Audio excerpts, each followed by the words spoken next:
In the modern world, the greatest expense is not what you buy, it is what you continue to want. Because the more you want, the more life begins to cost, quietly, endlessly. Frugal living tries to control the spending. Minimalism questions the wanting. And only when both are understood does life begin to feel sufficient. But here is where most people misunderstand the game. They learn how to save money, yet remain restless. They master budgeting, yet still feel behind. They chase financial freedom, yet never quite arrive. Because the problem was never only in the numbers. It was hidden in the invisible negotiations we make with ourselves every day. The quiet justifications, the silent upgrades, the belief that a slightly different life is just one more purchase away. And so, the cycle continues, not loudly, but persistently, until one begins to see it clearly. That frugal living without a minimalist mindset becomes restriction, and minimalism without frugality becomes aesthetic. But together, they become something far more dangerous. A way of living where less is more is no longer a philosophy, but a measurable advantage. And that is where things start to change. We continue from what was uncovered earlier, because once the illusion of constant wanting is seen clearly, the next question naturally emerges. What does it mean to actually live differently inside a world that is engineered to keep you spending, comparing, and upgrading without pause? This is where frugal living stops being about restriction and becomes something far more strategic, personal finance at its most conscious level. And minimalism stops being about empty spaces or aesthetic simplicity.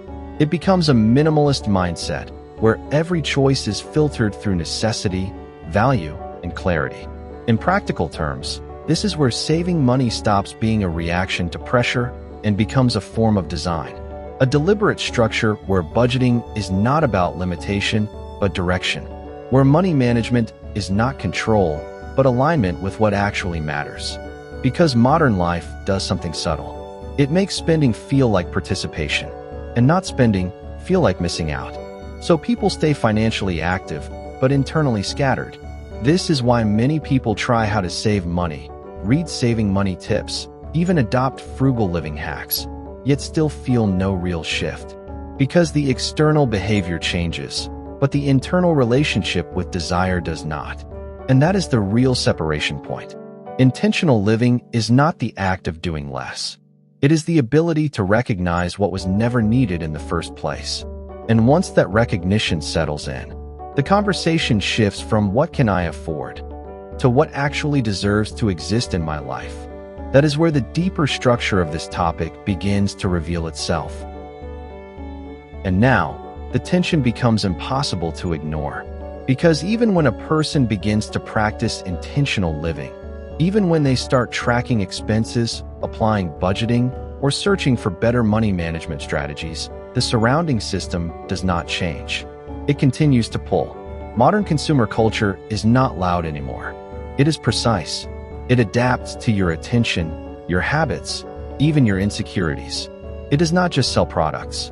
It sells identity upgrades. A better version of you, delivered instantly. And this is where saving money becomes psychologically difficult, not practically difficult. Because every scroll, every advertisement, every comparison quietly suggests that your current state is temporary, incomplete, upgradable. So even well-meaning attempts at frugal living begin to fracture under pressure. You cut costs in one area, then justify expansion in another. You adopt frugal living hacks, but the underlying desire structure remains untouched. And so the cycle repeats in a more modern form. Earn, spend, adjust, repeat, with increasing emotional fatigue. This is why financial stress today is not only about income levels. It is about constant exposure to alternatives. The mind is no longer dealing with scarcity, it is dealing with infinite options. And paradoxically, more options do not create freedom. They create hesitation, comparison, and quiet dissatisfaction. This is also why many people who are actively trying to learn how to make money or improve personal finance still feel stuck. Because income increases do not automatically resolve internal consumption patterns. And at a deeper level, the environmental consequence is rarely discussed in personal terms. Not just pollution or waste, but mental clutter, decision fatigue, identity confusion, too many inputs, too many better versions competing at once. And slowly, without noticing, life becomes less about living and more about managing pressure. This is the problem space where both minimalism and frugal living become not lifestyle choices, but survival tools for clarity. And so the perspective must shift again, because once you clearly see the pressure of consumerism, the next question is no longer about resistance. It becomes about construction. What does a life look like when frugal living and a minimalist mindset are not separate ideas, but operating as one system? This is where things begin to stabilize internally. Frugality brings structure. Minimalism removes noise. One governs how money is spent. The other questions why it is being spent at all. And when both align, something unusual happens in personal finance behavior. The urgency to earn more starts to soften, not because ambition disappears, but because leakage disappears first. You stop compensating for unnecessary lifestyle inflation. You stop upgrading without reflection. You stop treating income as something that must constantly be expanded just to maintain equilibrium. This is where saving money becomes effortless, not because discipline increased, but because friction decreased.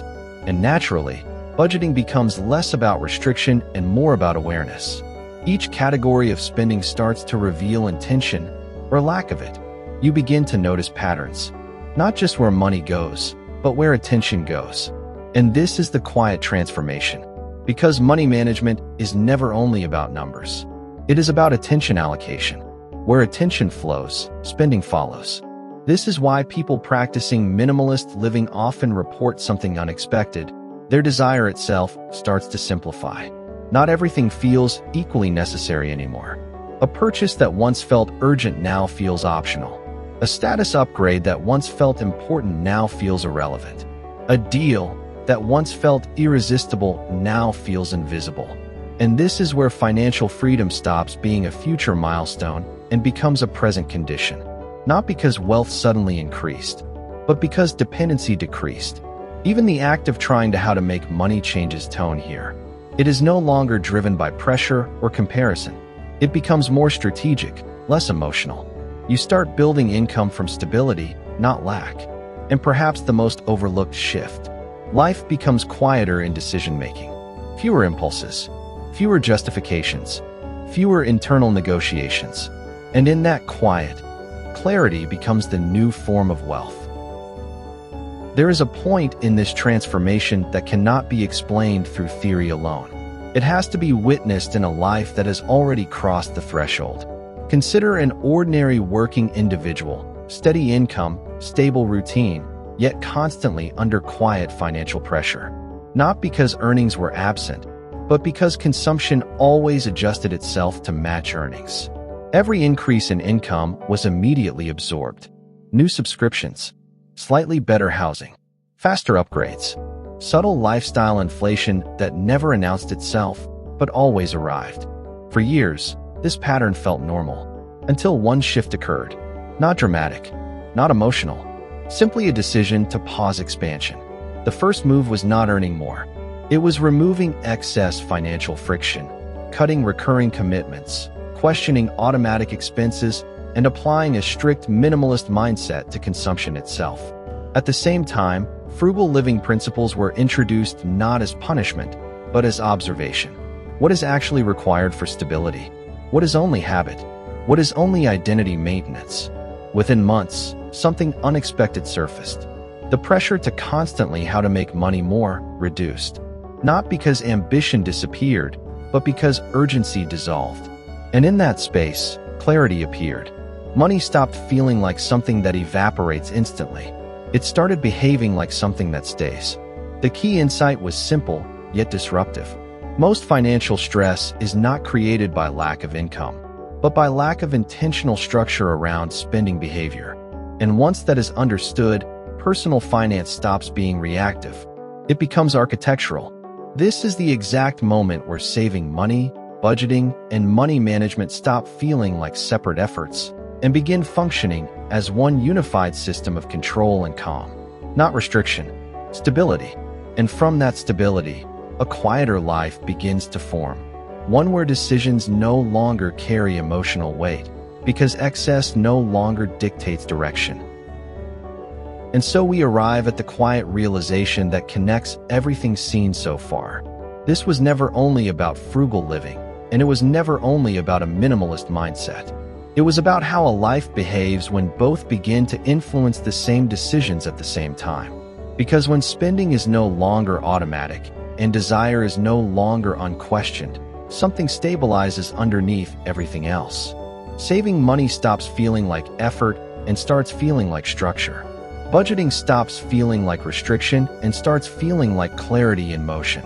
And money management stops being reactive survival and becomes intentional design. The outcome is not deprivation. It is balance that does not constantly need correction. You may still pursue financial freedom, still think about how to make money, still refine your personal finance habits. But the emotional urgency behind those actions begins to dissolve. And that is the real shift. Not doing less in life, but needing less from life in order to feel stable within it. This is why we keep returning to these ideas again and again. Because in a world that constantly expands desire, revisiting simplicity is not repetition, it is recalibration. So as you step away from this, the question is not what you should remove. It is what you have been carrying without questioning its necessity. If this perspective resonates, share where you currently stand between spending and simplicity in the comments. And subscribe for more explorations into intentional living, simple living, and the quiet discipline of living with less, but living it fully.